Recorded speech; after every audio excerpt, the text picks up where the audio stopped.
It's your fangirl Tally, and it's time for another Fangeek request. This time we are jumping into a gaming lore video from none other than VaatiVidya.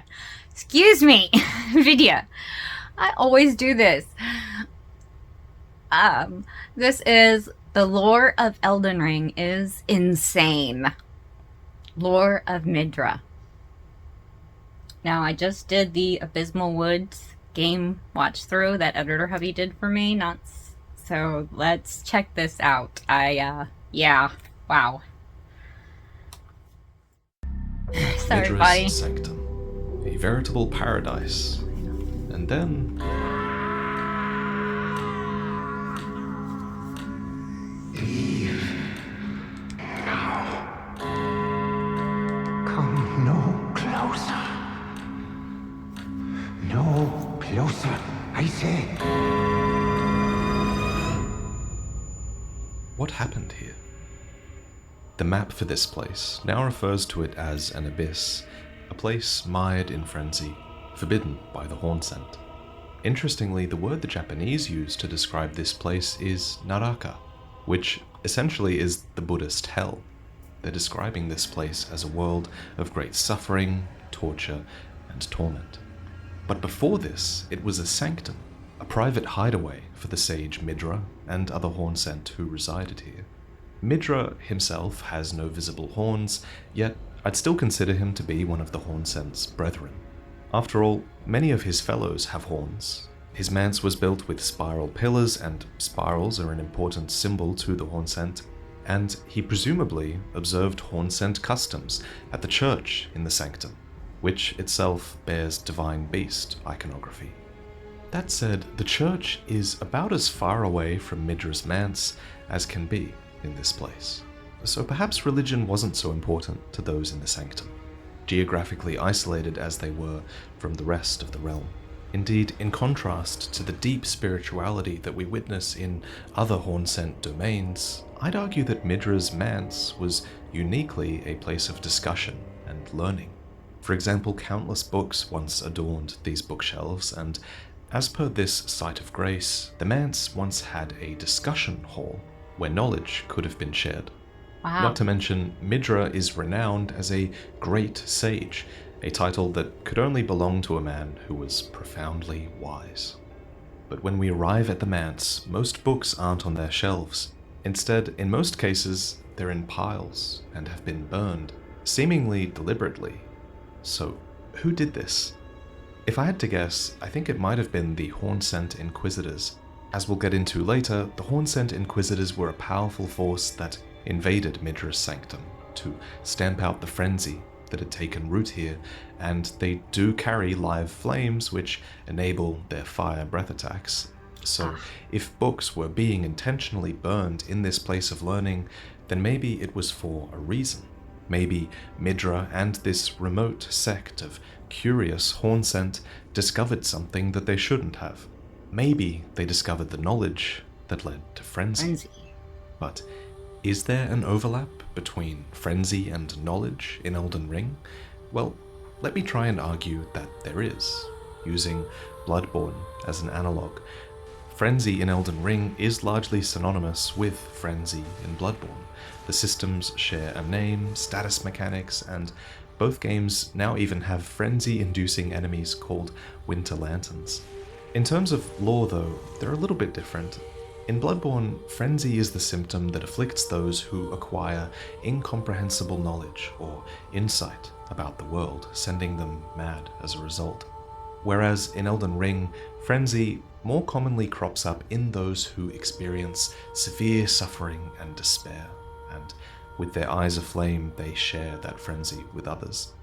That said, I still think that suffering and despair in Elden Ring does reveal a somewhat eldritch truth about the world. Namely, that suffering and despair are this intrinsic part of the world's order on a cosmic level. Look at Marika's minor Erd tree that she left behind in her village, for example. It is only the kindness of gold, without order, which, like many other things, seems to suggest that order cannot exist without suffering and despair.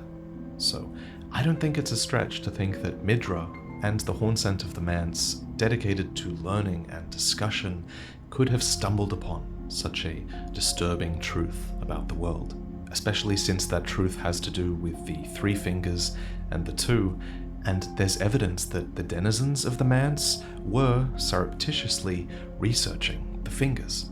Behind a portrait of Midra are three odd shapes with orange cloth draped over them, and underneath are fingers. Oh no. These are the same fingers and stones that can be found in the finger ruins, and incidentally, the finger ruins of Rhea are adjacent to the abyss itself. Shout out to Zlovsky on Twitter, who separated the models so we could get a closer look at these. In the end, though, how Frenzy took root in Midra's sanctum is open to speculation. Maybe I'm wrong, and it had nothing to do with their research. Maybe the fingers under these covers were never meant to be discovered by us. Or maybe the frenzy of Midra's Manse had more to do with the woman in this portrait, who stands over Midra with a curious smile. We'll get into that more later. But first, what is frenzy? What eldritch truth does it reveal, and what does that have to do with the fingers?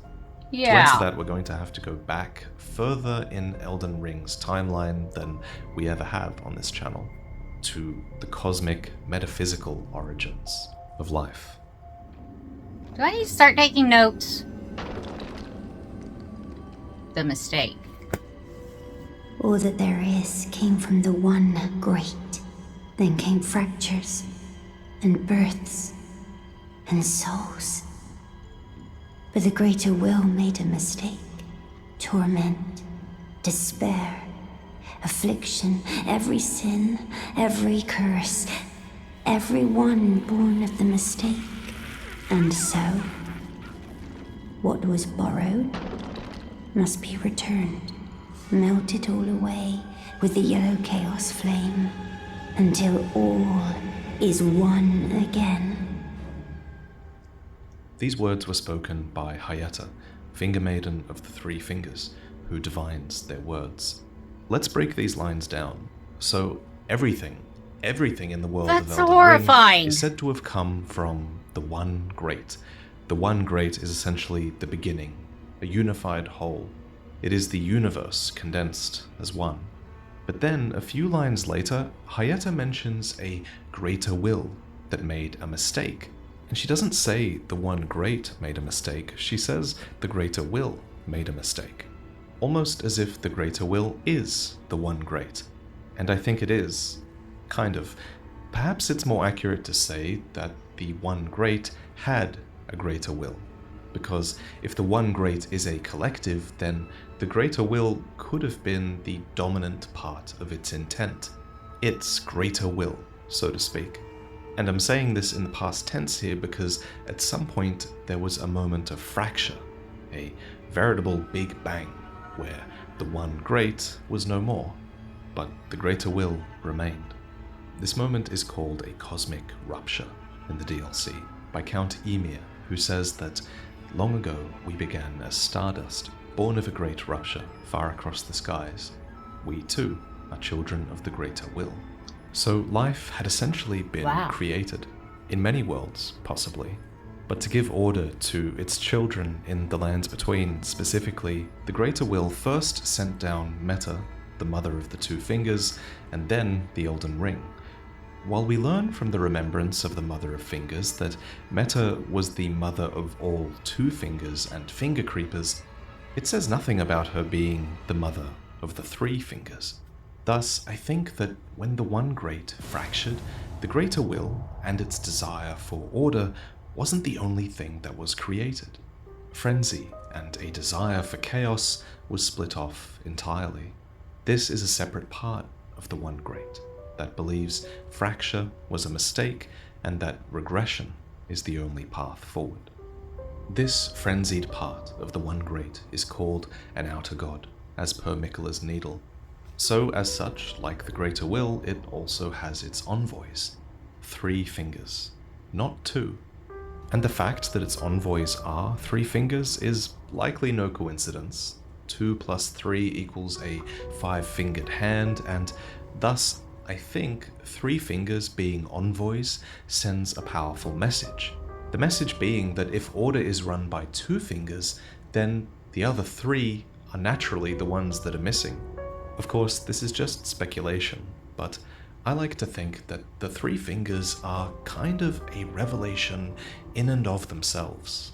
It sends the message that once all was a part of the one great, the 3 fingers and the 2. Unlike the 2 fingers, the 3 fingers are free to tell us their truth, that there was a mistake in the fracturing of things long ago, and that under the branches of order, life now divides and distinguishes, leading to torment, despair, affliction, sins, and curses. And so they believe the only solution is to melt everything away with the yellow chaos flame until all is one again. I want to quickly talk about the nature of the One Great and the Greater Will, because there have been some revelations revealed by Elden Ring's DLC, and one of them is that the Greater Will both is and inhabits a lightless abyss, as is depicted by the empty space in Count Emir's headpiece. Now, this is going to sound contradictory, and of course this is all just speculative territory on a cosmic level, but I think somehow the birth of everything might have come from a void, the Greater Will's void.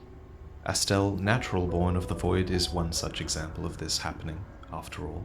Because of this bastard of the stars, we know that life can come from a void. So, if a void is a clue to the Greater Will's nature, then maybe a void is also what the One Great was, and inhabited. And so, perhaps it's no coincidence then that when frenzy burns something, it burns it away to nothingness. One great void.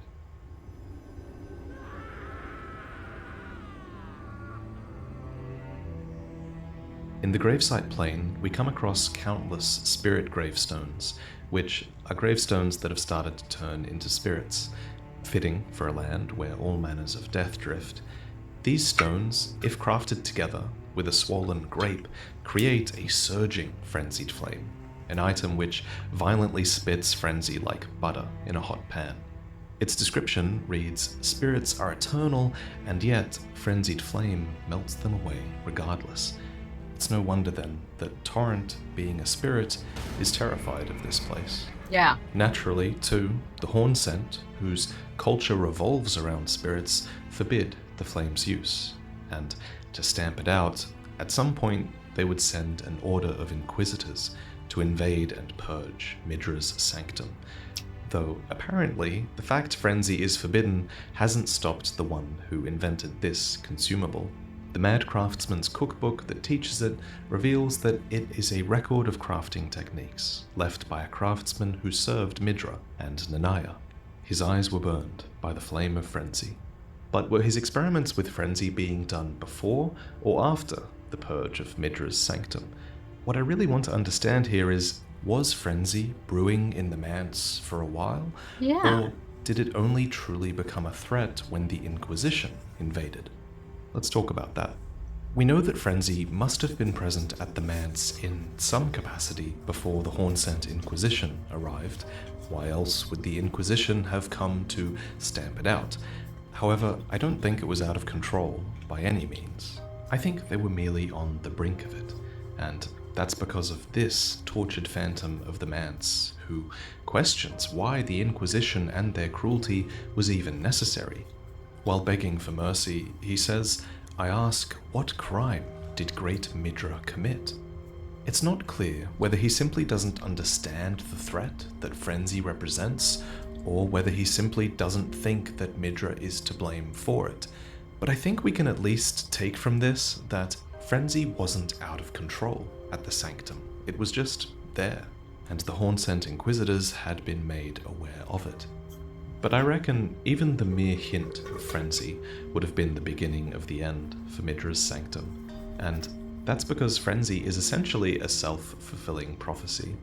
The fear of frenzy and its void inspires an extreme response to those in power, leading to the torture and torment of those who are frenzied, which is itself an extreme response that exacerbates frenzy even more, and on it goes. In the end, frenzy only really exists because of how awful the world is, and the torture to stifle it only Those proves weren't that fingers, fact. those were bodies. So, when the Inquisition arrived to purge this damnation like no other, they brought pain, as was their way. These horn-scent inquisitors are not unlike Rykard's own inquisitors, who we discussed in a recent video. Both forces use torture to extract the answers they seek, and both inquisitions likely existed to root out traitors and threats to their regime. As opposed to the fire of Rykard's inquisitors, the Hornsent's brand of inquisition utilizes golden arcs called barbs, which, according to the spell, were a known symbol of coercive questioning. The barbs on the Great Sword of Damnation, for example, unwrap to pierce the victim from within, inflicting continuous wounds to assure eternal agony. There's actually an intriguing bit of lore hidden in the weapons skill of this item, which reads, "There is something of the Golden Order in the sight of those fixed upon this crux." The Golden Order. For me, this brings to mind Marika, crucified as she is upon a golden ark at the end of the game. Alternatively, since the Golden Order was created upon the removal of destined death, perhaps the Great Sword of Damnation evokes this fact by inflicting eternal suffering without death as a release. Thus is the Golden Order seen in the shape of those fixed upon its crux. Perhaps. It's hard to say for sure what was meant by this line, but I'm glad this line exists because I think it means that they want us to question why the barbs of the Hornscent look like the rune arcs of the Elden Ring. So why? Why do the Hornscent have these golden arcs and methods of torture that echo the Golden Order when theirs is a civilization that preceded the Golden Order and the Elden Ring? So, to answer that, while I think it's true that the Hornscent were around long before Marika, I do think Marika and the Elden Ring became part of their culture for a time. The simplest proof of this is in how the Hornscent believe that Marika betrayed them. Because for them to consider Marika's actions a betrayal, Marika must have been considered a part of the Hornscent's culture on some level. But for more evidence of Marika's involvement in this place at this time, take a look here, where you respawn after getting jump-scared by a winter lantern.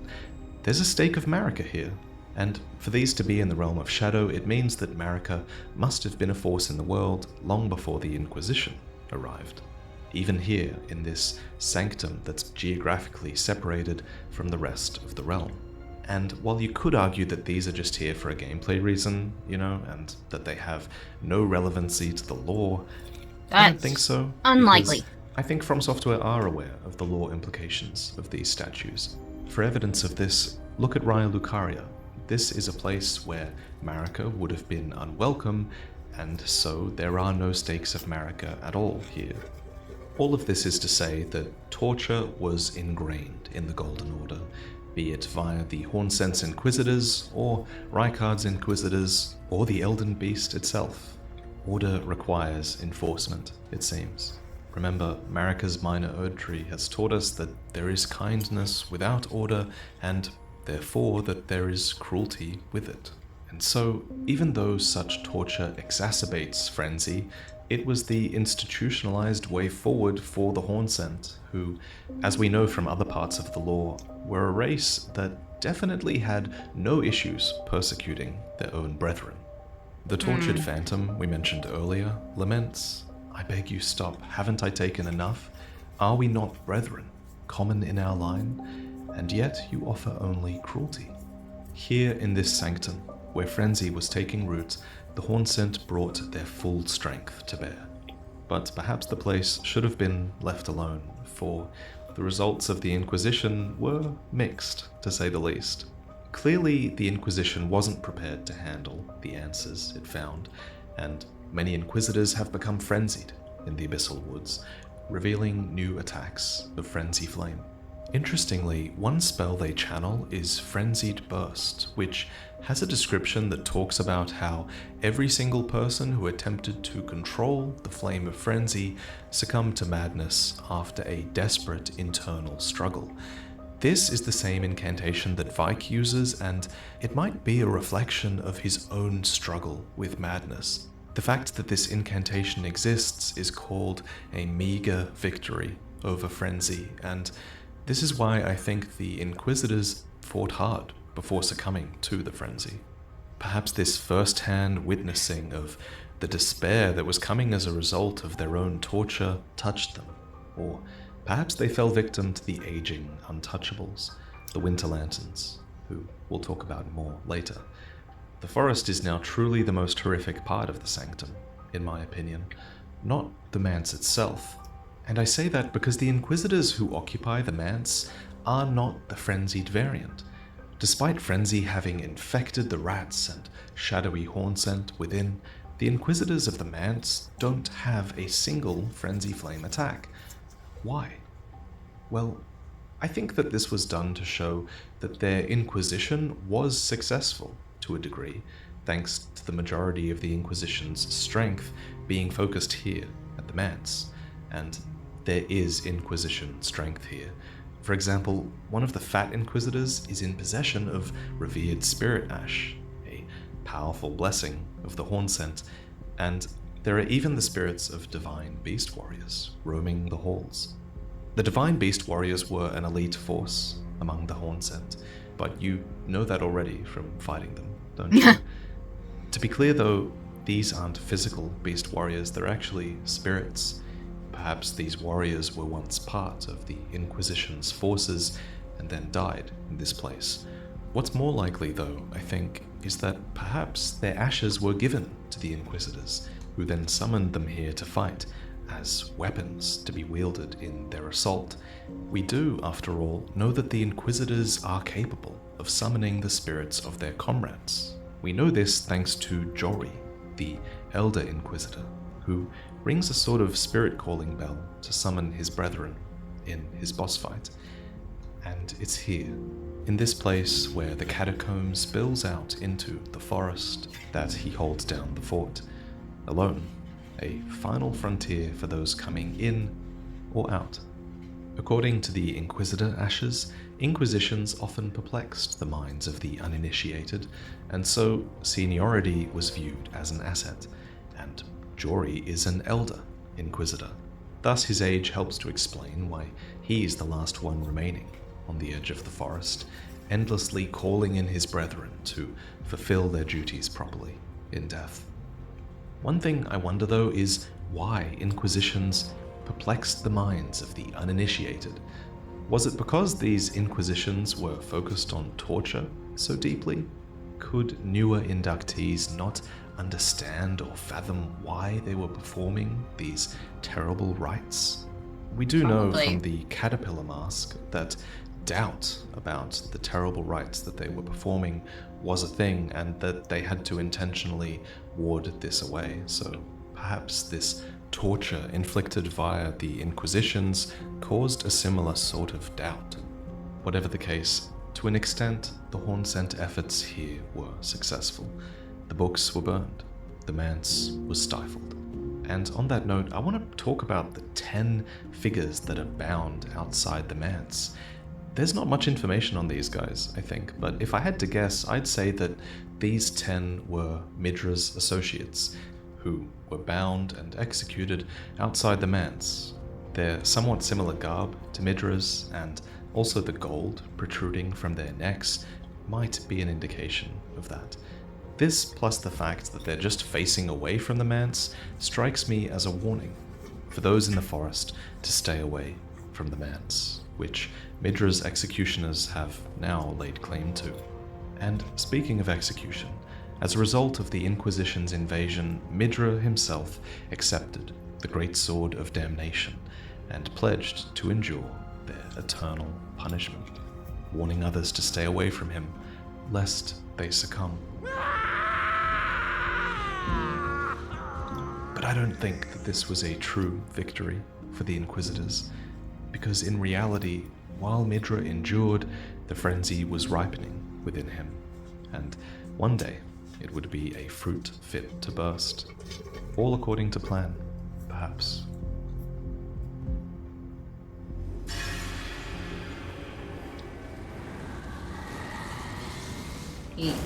Despite evidence of the Inquisition's victory in this place, frenzy is entrenched pretty deeply, now at least.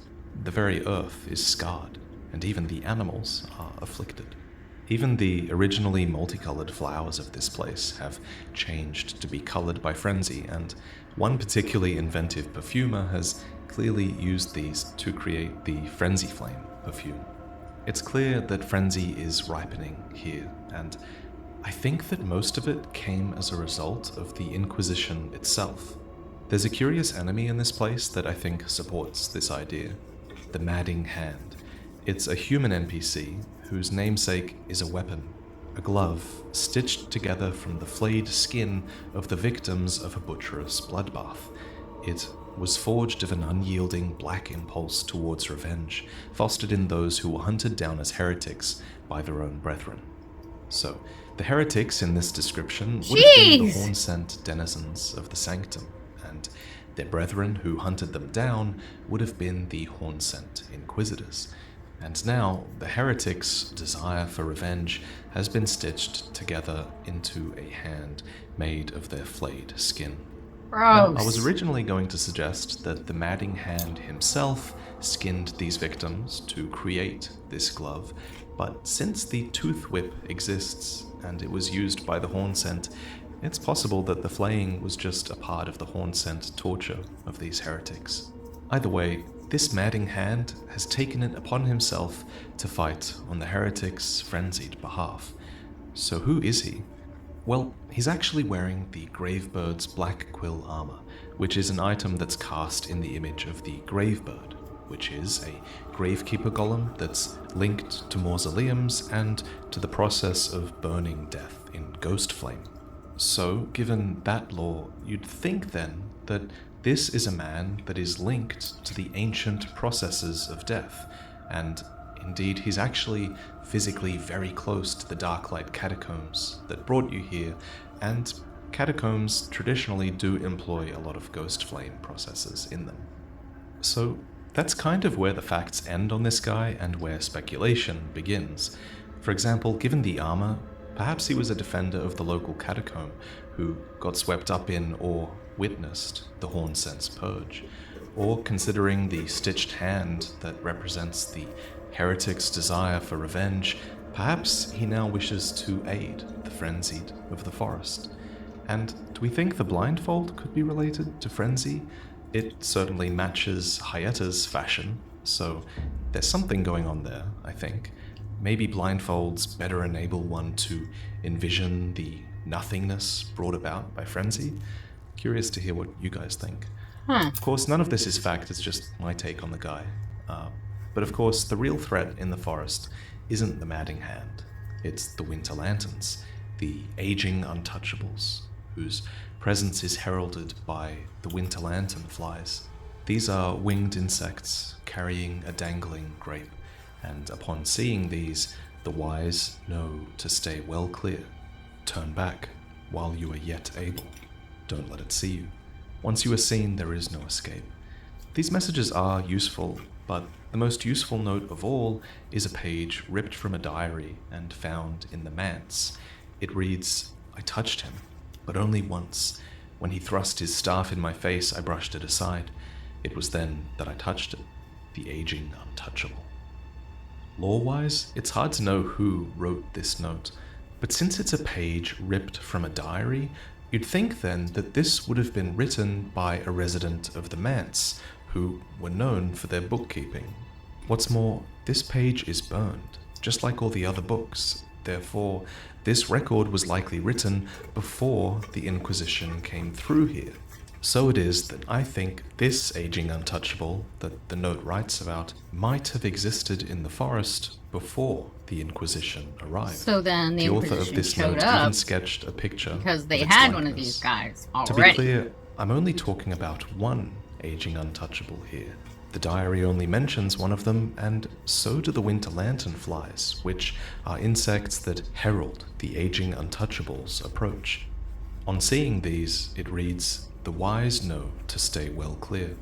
And that's the best way to combat frenzy, right? To leave it alone. The quote-unquote wise denizens of the sanctum had likely learned this early on, and perhaps so too did Marika, who locked away the frenzied merchants underground, out of sight and out of mind. So, in my headcanon at least, frenzy had appeared in the sanctum before the Inquisition, and there was an aging untouchable roaming that the Manse had learned to steer well clear of. Of course, eventually more aging untouchables would be created.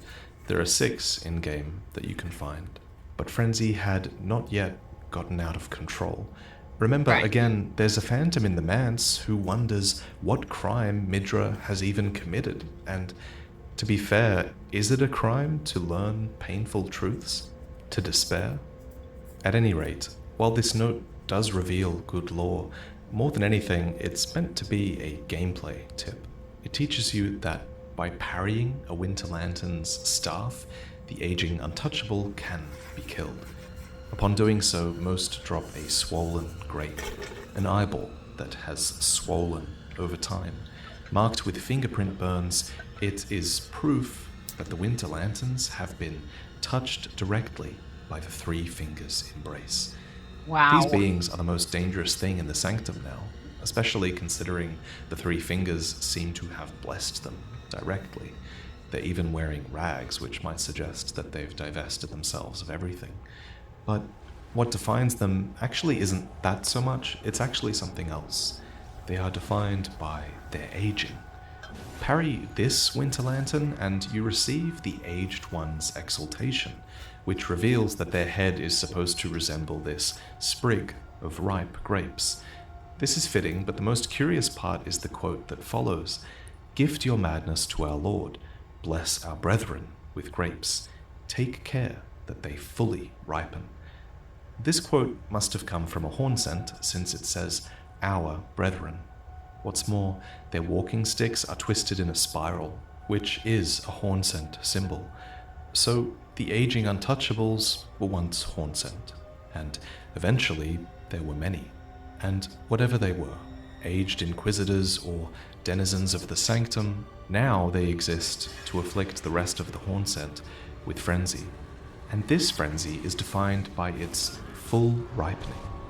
Ripening is obviously something that happens with fruit, making it very relevant in this situation where we're talking about grapes, which are eyes. And ripening is something that occurs over So time. gross. And so aging and enduring this madness is the key to this frenzy being powerful. And this frenzy is to be a gift, not unlike the Shabriri grapes we gift to Hyetta so that she might glimpse the distant light. Frenzy is shared like that, and theirs is to be a gift to their lord. So gross. Which brings us to Midra, finally, the old sage whose frenzy they surely intend to have fully ripen, so that he might become the Lord of Frenzied Flame. This ripening has been enhanced by his torture, and the final words that he heard from his lady. "Please endure," she said. It was a curse.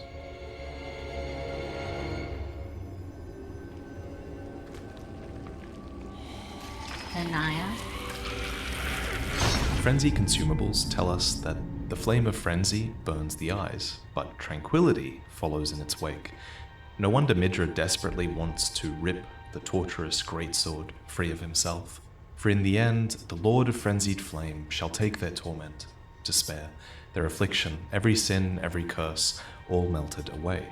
So reads the spell Midra's Flame of Frenzy, which is a remembrance incantation designed in praise of Midra, Lord of Frenzied Flame. Curiously, this description ends with the line, "Yet Midra, like others before him, was too weak to become a lord." And yet, he did become a lord. So this line is kind of contradictory, right? Perhaps you're supposed to read this as Midra was a Lord of Frenzied Flame, but too weak to become a true lord since you defeated him. Or alternatively, perhaps you're supposed to read it as if Midra was originally too weak to become a lord long ago, but over time he did become strong enough to become one. Or rather, he endured long enough to become one. Leave. Now. Come no closer. No closer, I say. The madness wells.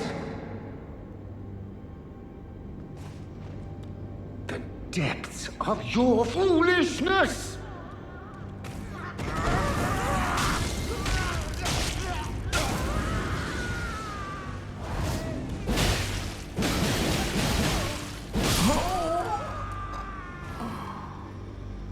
Jesus. Enough. I have endured more than enough.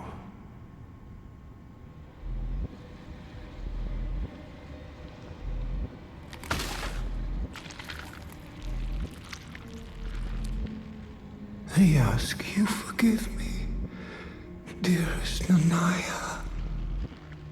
From this dialogue, we learn a few things. One is that Midra genuinely sees the madness as a curse and is worried about what it could do to others. Thus, he warns you to stay away. Two is that he genuinely cares about his lady, who he calls dearest Nanaya. And third, since Midra asks for Nanaya's forgiveness when he succumbs to frenzy, I think Midra believes that Nanaya told him to endure for the sake of others, yes, but also for her. So, this maiden essentially wants Midra to suffer in righteous hardship for the one that he loves. Now, where have we heard that before? If you are prepared to show resolve and attain lordship through righteous hardship, then heed the words of Shabriri.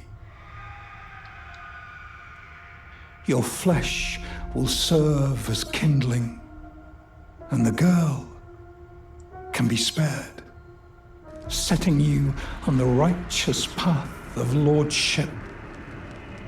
So let's discuss the idea, the theory that Nanaya told Midra to endure specifically so that the frenzy could ripen within him. Are you kidding And then me? let's discuss the theory that she told him to do this because Nanaya is Shabriri, a being who is chaos incarnate, put on this earth to ensure that chaos has its lord. In the base game, we learn that Shabriri is a sort of skinwalker, someone who has the ability to inhabit the bodies of others, in his case, after they die, as he does with Yura, someone who is close to us. Thus, as the theory goes, perhaps Shabriri also came to inhabit Nanaya's skin, to encourage Midra's endurance and bring about a lord in Midra's sanctum through what Shabriri calls righteous hardship. This wouldn't be the first time that Shabriri has attempted such a thing. It wouldn't even be the second. The player character is encouraged to embrace frenzy, to spare the life of their maiden, and so was Vike, the Tarnished who came close to becoming Elden Lord. We have an entire Prepare to Cry episode on Vike's story that explains him and all the characters associated with frenzy, so check that out after this if you need a recap, but let me quickly read you one item description now that will succinctly explain Vike's story for anyone who doesn't know. The fingerprint armor states, "No other Tarnished was closer to the throne of the Elden Lord than Vike, but without announcement, Vike traveled far below the capital and was scorched by the flame of frenzy. Did he make his choice for his maiden, or did some other force lure him with suggestion?" Since Shabriri advocates for us becoming the Lord of Frenzied Flame in the context of saving our maiden, burning in the Fell God's flame, I'd argue that Shabriri did the same with Vike, who would have been faced with the same choice. True. And with Midra being yet another potential Lord of Frenzied Flame, who would also do anything for his maiden, we've established a pretty significant trend in how Shabriri might be using these three characters. In regards to Midra's character specifically, the name Nanaya could be a reference to the goddess of love from Mesopotamian folklore. It's a name that carries connotations of sensuality and charm, things that would definitely help to explain why Midra might have been so enraptured by her. And as one last piece of evidence for the theory that Nanaya might be inhabited by Shabriri, take a look at the Shabriri's Woe talisman, which was made in Shabriri's disturbing likeness. It states the corners of his mouth are upturned in an almost flirtatious manner, and I find it so perfectly creepy that Nanaya has a similar smile to Shabriri in the portrait here. Oh, that is super So creepy. good. I mean, I'm not gonna lie, I love this theory, I find it cool, and admittedly, the rule of cool might be affecting how strongly I advocate for this theory, so you should keep that in mind when listening to me. And on that note, I do want to say, I first came across this theory in this Reddit thread, and it was through the process of agreeing and disagreeing with multiple arguments here that I came to my own conclusion.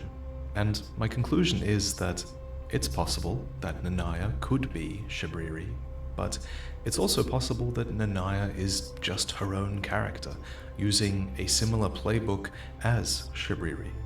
Either way, though, in my eyes, Nanaya is still a chilling, manipulative character who cursed Midra to endure very intentionally. But there are definitely a few ways to interpret Nanaya as a character, and I'd encourage you to come to your own conclusion on this as well. For example, another interpretation might be that instead of being literally Shabriri, Nanaya could instead parallel Hyetta, another sort of skinwalker in the base game who, seemingly unintentionally, occupies Arena's flesh. In her story, Hyetta fulfills the role of finger maiden for you in the Frenzy storyline, except she's the maiden to the 3 fingers, not the 2, and maybe Nanaya was a sort of maiden to Midra, albeit a more manipulative one. And as another alternative interpretation, I guess you could argue that Nanaya isn't an advocate for Frenzy at all, but I reckon it'd be hard to do personally. That's because the evidence of Nanaya being honest and really genuinely wanting Midra to endure for his own sake is kind of undone by the fact that when we find Nanaya's body in-game, she's actually cradling someone who was a prior Lord of Frenzied Flame, albeit a feeble Lord of Frenzied Flame. Nanaya's torch is a torch made by attaching a dying Flame of Frenzy to a small spinal column. Now, this English description kind of makes it sound like it was a crafted item, with Frenzy being attached to the spine, but the Japanese description makes no such claims, and indeed the frenzy at the tip of the spine simply reflects, I think, one who was a past Lord of Frenzied Flame, since such lords always have their spines culminate in a frenzied void. Anyway, the description goes on to read that in a distant land, in an age long past, was born a man who failed to become the Lord of Frenzied Flame. All that remains of him is cradled gently by Nanaya. This description notes that the feeble Lord of Frenzied Flame existed in a distant land and an age long past. Now, one interpretation of that is that the realm of shadow itself is that distant land in question, and that a Lord of Frenzied Flame rose here long ago, even before Midra.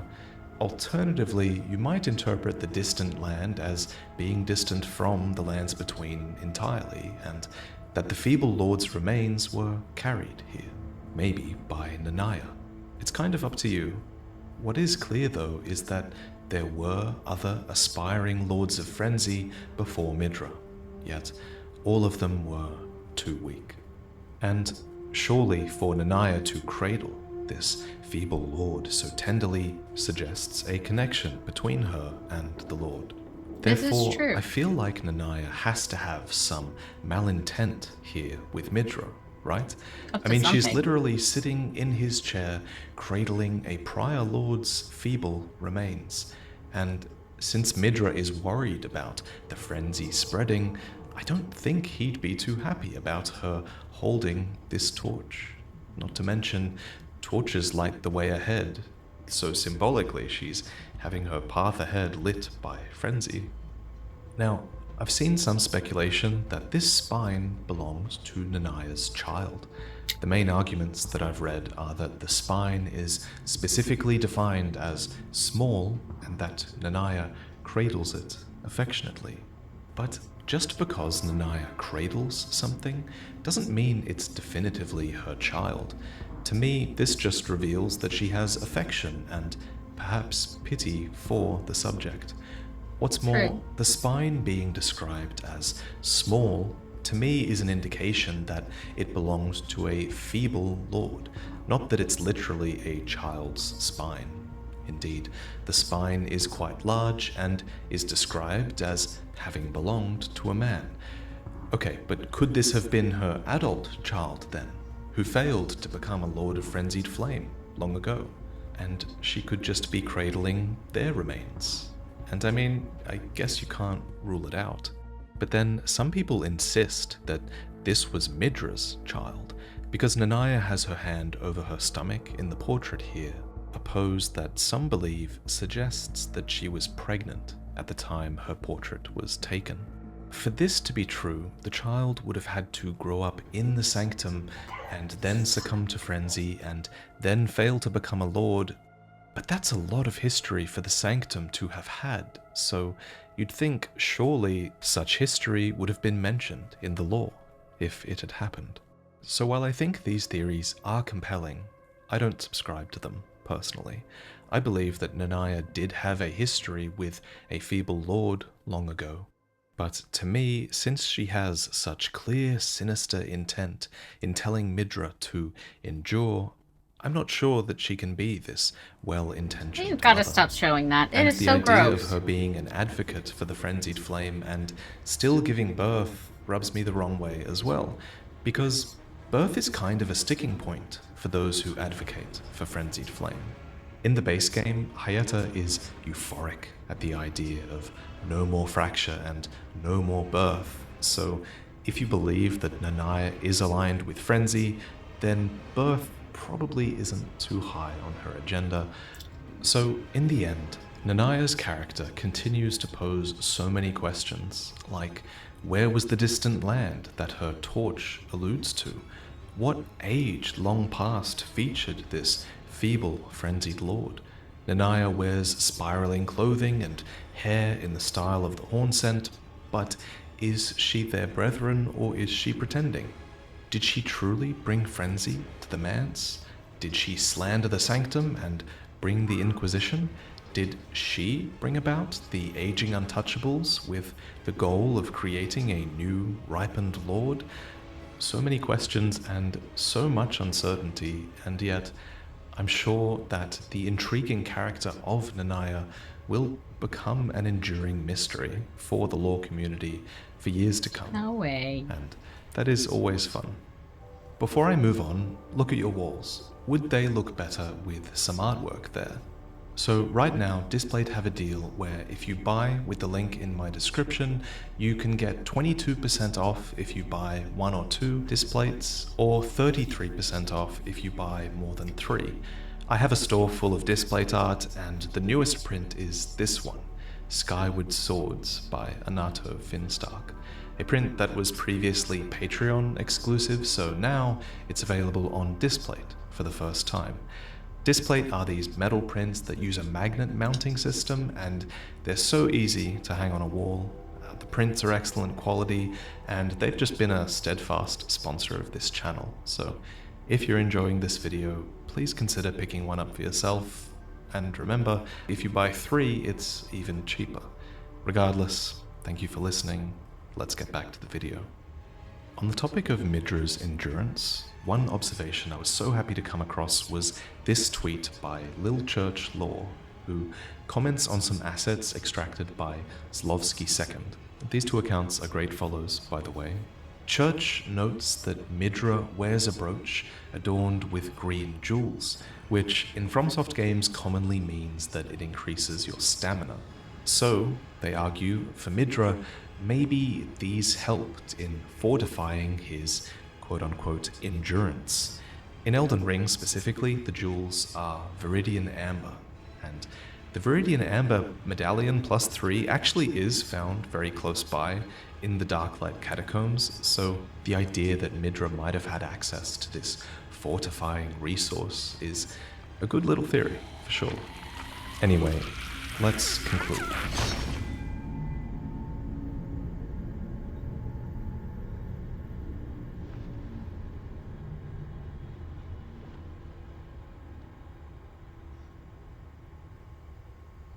He just, like, it looks like he took his spine out. It's so gross.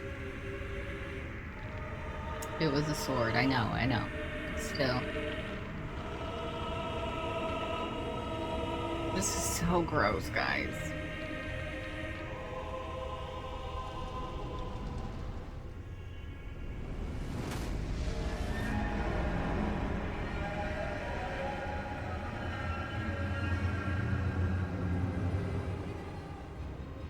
In the end, with you pushing him over the edge, Midra finally gives into that blissful salvation, his frenzy. But it's not enough, and his ripening was all for naught. Holy crap. But it's no matter, for as long as order remains, it seems, chaos cannot die. And there are other prospects, like Vike, like you, tarnished, exposed to the injustices of the world, who might go on to become Lord of Frenzied Flame. For unlike Midra, you are bolstered by the great runes of the Elden Ring. You are unleashing frenzy from within the Erd Tree itself. Surely that has to count for something. Though, even then, this ending might not strictly be the end. For Melina believed in the beauty of the world that you burned down, despite its flaws. So Melina, holding fast to Torrent's whistle, promises to deliver you a destined death, as Torrent burns away, his screams echoing in the distance. He was afraid for good reason. Thank you for watching.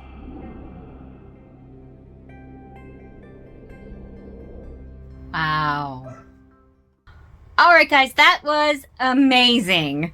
I feel like I got a whole, like, download of just lore information, and I'm, like, heartbroken for Midra. It feels like he got conned. I don't know another word for it at the moment. Just, like, the story's heartbreaking, and it's beautiful, and at the same time, you just want to go and smack somebody, because no one just...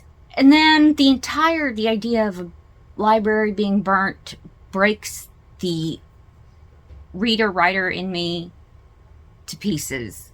So that's a whole other level of thing. But guys, comment below. Let me know. What did you think? I loved this. Give all the love. You know what I mean. Please remember to like this video. If you're not already a fellow fan geek, please subscribe to our channel. We really appreciate it, and it really helps us out. Hit that notification bell with your notifications turned on, and I will see you in the next one. Bye, guys.